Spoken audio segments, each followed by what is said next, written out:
Hello friends, मैं निगम हूँ। मेरे यूट्यूब चैनल पर आपका स्वागत है। आपने अभी तक मेरे चैनल को अगर सब्सक्राइब नहीं किया है तो सब्सक्राइब करें, साथ ही साथ बेल बटन को प्रेस करें। अगर मेरे वीडियो को आपको पसंद आते हैं तो लाइक शेयर करना ना भूलें। आज इस वीडियो में हम चर्चा करने वाले हैं एसबीआई फोकस इक्विटी फंड के बारे में डिटेल में चर्चा करने वाले हैं। यानी फोकस इक्विटी फंड में क्या रिटर्न क्या मिलेंगे, इसमें कौन कौन से स्टॉक में इन्वेस्टमेंट किया जाएगा और कौन सा इन्वेस्टर के लिए बेहतर ऑप्शन रहेगा और कितना टर्म के लिए इसमें न्यू इन्वेस्टमेंट करने से अच्छा रिटर्न आप पा सकते हैं। इस वीडियो में इसके बारे में पूरे डिटेल में चर्चा करेंगे, तो आप बने रहिए मेरे वीडियो के एंड तक। हेलो फ्रेंड्स, आज इस वीडियो में हम चर्चा करने वाले हैं ऐसी एक फंड के बारे में जो सबसे ज्यादा रिटर्न देने वाली एक फंड है। यानी करीबन 20% के आसपास इसका रिटर्न दिया है सबसे जब से ये स्टार्ट हुआ है। यानी सिंस इंसेप्शन इसका रिटर्न जो है करीबन 20% के आसपास है। आइए इसके बारे में पूरा डिटेल जानते हैं, वो कौन सी कंपनी का फंड है और कौन सा फंड है। जैसे कि मैंने बताया, ये लार्जेस्ट एसेट मैनेजमेंट कंपनी है, इंडिया का सबसे बड़ी एसेट मैनेजमेंट कंपनी है। एसबीआई का ये फंड है, एसबीआई फोकस्ड इक्विटी फंड है, जो करीबन आपको 20% के आसपास रिटर्न दिया है पिछले जब से स्टार्ट हुआ है। यानी सिंस इंसेप्शन इसका रिटर्न करीबन 20% के आसपास है। जैसे कि मैंने बताया, ये एसबीआई का फंड है, एसबीआई म्यूचुअल फंड का फंड है। तो आइए जानते हैं पहले एसबीआई म्यूचुअल फंड के बारे में। जैसे कि एसबीआई म्यूचुअल फंड से नाम से पता चलता है, ये एसबीआई का ही ब्रांड है। यानी एसबीआई का एक जॉइंट वेंचर है। जब स्टार्ट हुआ था 1987 में, ये एक यूरोपियन एसेट मैनेजमेंट कंपनी अमुंडी के साथ एक जॉइंट वेंचर कंपनी है। ये एसेट अंडर मैनेजमेंट इसका है 5 लाख करोड़ से ज्यादा है। तो आइए जानते हैं focused equity, SBI focused equity fund के बारे में पूरा डिटेल में जानते हैं। जैसे कि ये फोकस्ड इक्विटी फंड के नाम से ये पता चलता है कि एक फोकस्ड इक्विटी है, कंसेंट्रेटेड पोर्टफोलियो है। यानी इसमें जो कंपनियां होंगे, ज़्यादा से ज़्यादा 30 कंपनियों में इन्वेस्टमेंट किया जाएगा और इसका जो फोकस रहेगा ओनली 30 कंपनीज। ये कहाँ से लिया जाएगा? यानी ये large cap fund, large cap हो सकता है, मिड कैप हो सकता है, स्मॉल कैप स्टॉक्स भी हो सकते हैं। ये किसी भी सेक्टर से स्टॉक पिक किया जा सकता है और कोई भी स्टॉक हो सकता है, large cap, mid cap, small cap, कोई भी स्टॉक हो सकता है। ओके, आइए जानते हैं इसका इन्वेस्टमेंट ऑब्जेक्टिव क्या है। इसका इन्वेस्टमेंट ऑब्जेक्टिव ये लॉन्ग टर्म में आपको अच्छा रिटर्न दे सकता है। यानी लॉन्ग टर्म में कैपिटल अप्रिसिएशन आपको देखने को मिलेगी और खास करके इसका पोर्टफोलियो जो रहेगा इक्विटी रिलेटेड इंस्ट्रूमेंट में इसका इन्वेस्टमेंट रहेगा। आइए समझते हैं की हाईलाइट्स। ये फंड का की हाईलाइट्स क्या है। ये focus strategy allows higher allocation to high conviction stocks. जो हाई कन्विक्शन स्टॉक्स होंगे उन्हीं स्टॉक में ये इन्वेस्टमेंट करेगा और इसका जो इन्वेस्टमेंट रहेगा across sector, across market capitalisation रहेगा। इसका मतलब ये है कि ये हर किसी सेक्टर में इन्वेस्टमेंट कर सकता है और ये large cap, mid cap, small cap, तीनों सेक्टर्स, तीनों मार्केट कैप स्टॉक को इसमें पिक कर सकता है। जो अच्छा लगेगा, नहीं जो हाई कन्विक्शन स्टॉक्स होंगे वो उसी में इन्वेस्टमेंट किया जाएगा।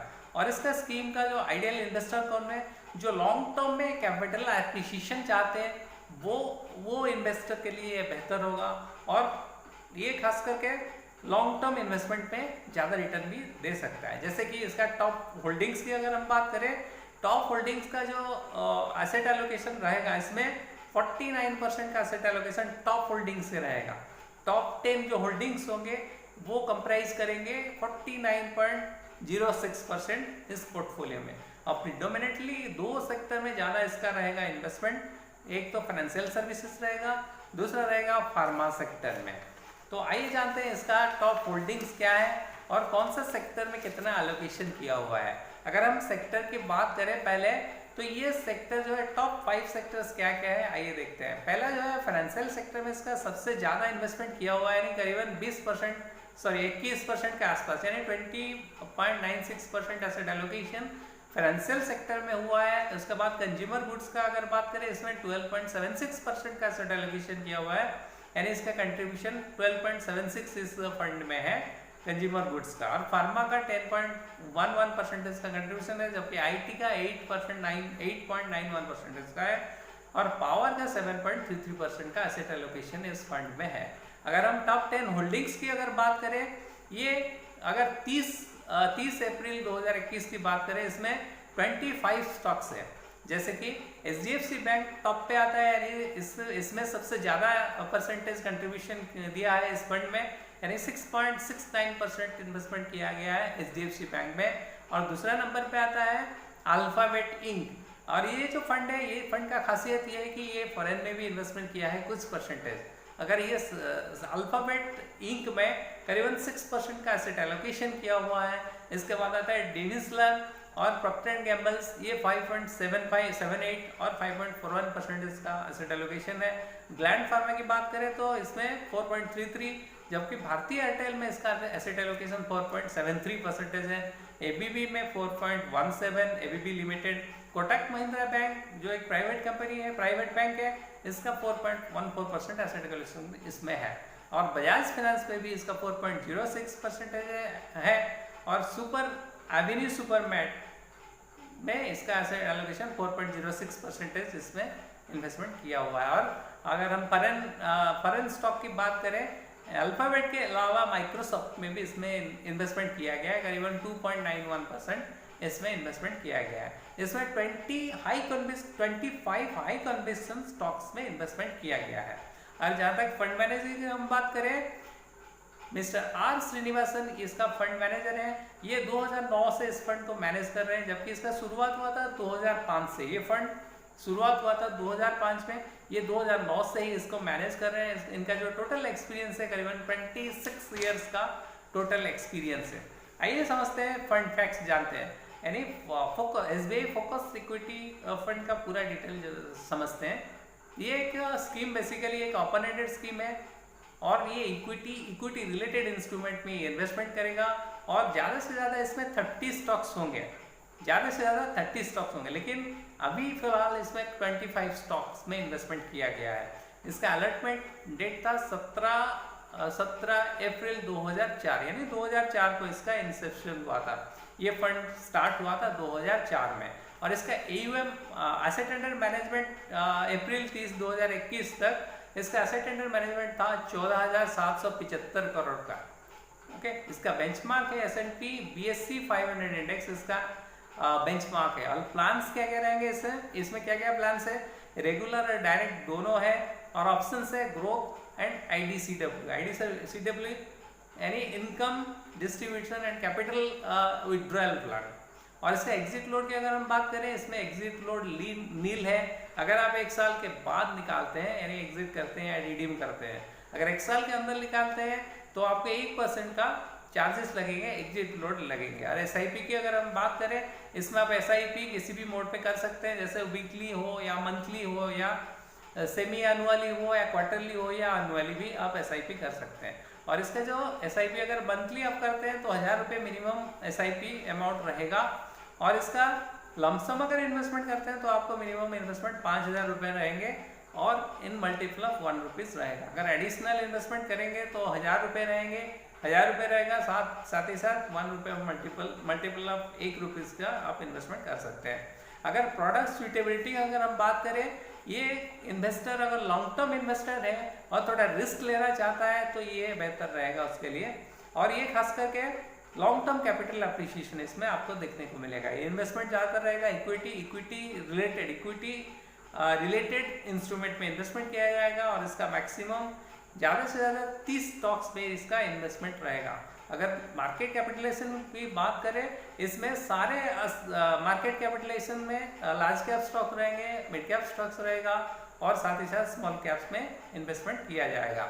और ये इस फंड में आप इन्वेस्टमेंट करने से पहले अपना एडवाइजर से जरूर एक बार सलाह लें। आइए जानते हैं, आखिर में जानते हैं इसमें क्या रिटर्न मिलेंगे।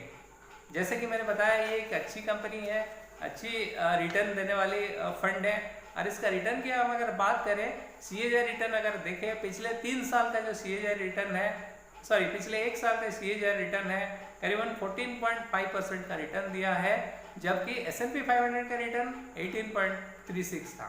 और इसका अगर 10,000 रुपये का इन्वेस्टमेंट किया होता है 1 साल पहले तो इसका वैल्यूएशन अभी 11,450 रुपये हो गया है, जबकि S&P 500 में इसका 11,836 रुपये हुआ है। अगर हम 3 साल का CAGR रिटर्न देखें तो इसका 8.52% रिटर्न दिया है, जबकि S&P 500 दिया है 8.19%। और इसका अगर 1000 रुपये पॉइंट टू पॉइंट रिटर्न की बात करें तो इसमें 10,000 रुपये अगर इन्वेस्टमेंट किया होगा 3 साल में, ये रिटर्न करीबन 3 साल में इसका वैल्यूएशन 12,787 रुपये हो गया है, जबकि S&P 500 का 14,530 रुपये हुआ है। अगर 5 साल की CAGR रिटर्न की बात करें तो ये करीबन 13.58% का रिटर्न दिया है। और इसका जो वैल्यूएशन है अगर 10,000 का अगर देखें, 10,000 का वैल्यूएशन अभी 18,918 रुपये हो गया है, जबकि S&P 500 का रिटर्न जो है पिछले 5 साल का जो CAGR रिटर्न है वो 12.87% है। और इसका अगर 10,000 का वैल्यूएशन देखें 18,334 रुपया हुआ है।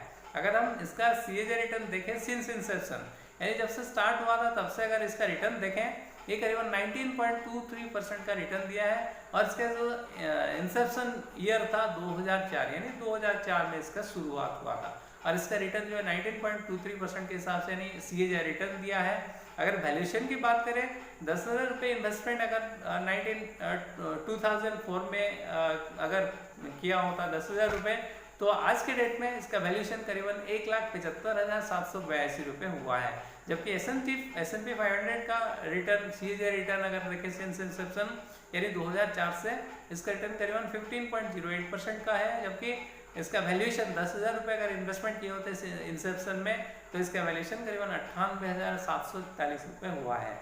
तो ये फंड है, ये एक अच्छा फंड है जो कि आपने देखा होगा। आपने देखा कि इसका रिटर्न करीबन 20% के आसपास रिटर्न दिया है सिंस इंसेप्शन।